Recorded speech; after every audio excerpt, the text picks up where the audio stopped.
Media మిత్రులందరూ నమస్కారం. తెలంగాణ రాష్ట్రంలో కాంగ్రెస్ ప్రభుత్వం ఏర్పడి ఈ రోజుకు 420 రోజులు అవుతుంది. యాదృచ్ఛికంగానా ఇంకో రకంగానా తెలియదు, కానీ కాంగ్రెస్ పార్టీ తన పేరుకు తగ్గట్టుగానే 420 అనే మాటకు తగ్గట్టుగా 420 హామీలను ఇచ్చి తెలంగాణ రాష్ట్ర ప్రజలకి అధికారంలోకి వచ్చింది. ఒక్క హామీని కూడా ఇవాళ పూర్తి స్థాయిలో అమలు చేసి ప్రజలలో మన్నన పొందిన పరిస్థితి లేదు. కనీసం ప్రయత్నం కూడా చేసినట్టుగా కూడా కనపడే వాతావరణం లేదు. కేవలం పోలీసులను అడ్డబెట్టుకొని అణిచివేసి కాలం గడిపేద్దామనే పద్ధతుల్లో ఈ ప్రభుత్వం యొక్క ఆలోచన కనబడుతుంది. ఇవాళ దానికి నిరసనగా తెలంగాణ ప్రజలందరి తరఫున ఏ వర్గాల ప్రజలైతే కాంగ్రెస్ చేతుల్లో మోసపోయినరో, ప్రత్యేకించి కేసీఆర్ గారి హయాంలో బీఆర్ఎస్ పార్టీ టీఆర్ఎస్ పార్టీ కాలంలో ఏ వర్గాలైతే లబ్ధి పొందినాయో, ఎవరి జీవితాల్లో వెలుగులు నిండినాయో, ప్రధానంగా వ్యవసాయ రంగం ఏదైతే ఉందో భారతదేశానికి ఒక ఆదర్శంగా ఎట్లా నిలబడిందో, ఆ రైతాంగం 2014 ముందు వరకున్న పరిస్థితి నుంచి బయటపడి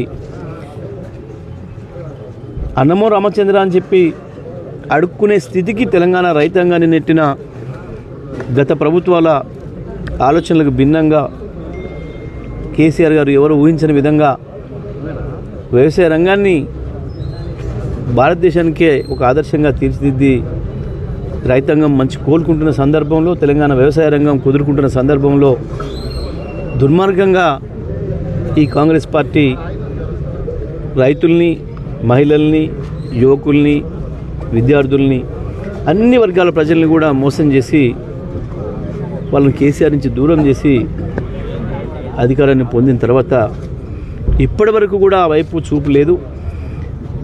కేవలం రాష్ట్ర కాంగ్రెసే కాదు, గాంధీల పేరు పెట్టుకున్న రాహుల్ గాంధీ, సోనియా గాంధీ, ప్రియాంక గాంధీతో సహా ప్రతి ఒక్కరు వచ్చి తెలంగాణ ప్రజలకి మోసపూరితమైన హామీలు ఇచ్చి అధికారం తీసుకొని ఇప్పుడు పత్తా లేకుండా పోయినరు.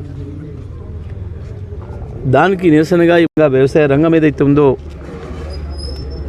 భారతదేశానికి ఒక ఆదర్శంగా ఎట్లా నిలబడిందో, ఆ రైతాంగం 2014 ముందు వరకున్న పరిస్థితి నుంచి బయటపడి అన్నమో రామచంద్ర అని చెప్పి అడుక్కునే స్థితికి తెలంగాణ రైతాంగాన్ని నెట్టిన గత ప్రభుత్వాల ఆలోచనలకు భిన్నంగా కేసీఆర్ గారు ఎవరు ఊహించని విధంగా వ్యవసాయ రంగాన్ని భారతదేశానికే ఒక ఆదర్శంగా తీర్చిదిద్ది రైతాంగం మంచి కోలుకుంటున్న సందర్భంలో, తెలంగాణ వ్యవసాయ రంగం కుదురుకుంటున్న సందర్భంలో దుర్మార్గంగా ఈ కాంగ్రెస్ పార్టీ రైతుల్ని, మహిళల్ని, యువకుల్ని, విద్యార్థుల్ని, అన్ని వర్గాల ప్రజల్ని కూడా మోసం చేసి వాళ్ళని కేసీఆర్ నుంచి దూరం చేసి అధికారాన్ని పొందిన తర్వాత ఇప్పటి వరకు కూడా ఆ వైపు చూపు లేదు. కేవలం రాష్ట్ర కాంగ్రెసే కాదు, గాంధీల పేరు పెట్టుకున్న రాహుల్ గాంధీ, సోనియా గాంధీ, ప్రియాంక గాంధీతో సహా ప్రతి ఒక్కరు వచ్చి తెలంగాణ ప్రజలకి మోసపూరితమైన హామీలు ఇచ్చి అధికారం తీసుకొని ఇప్పుడు పత్తా లేకుండా పోయినరు. దానికి నిరసనగా